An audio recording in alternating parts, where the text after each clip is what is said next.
Exports have already been restricted, so what's the focus now?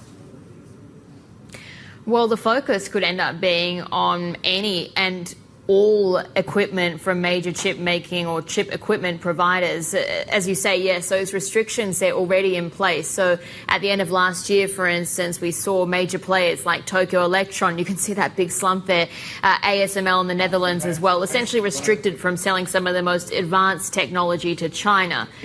What hasn't happened, though, is the servicing or the maintenance, because the likes of Tokyo Electron, ASML, they've continued to maintain the equipment that Chinese companies already own. And the importance of that really just can't be understated, because if you don't service chip equipment, then it can actually stop working within a few months, definitely within a year. And so that's an issue for the US, because if you've got those companies like Tokyo Electron, like ASML, that keep maintaining their machines, then essentially you're continuing to enable China with its chip-making ambitions.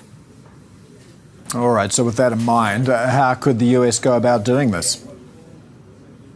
What they could impose is a measure called the Foreign Direct Product Rule, or FDPR.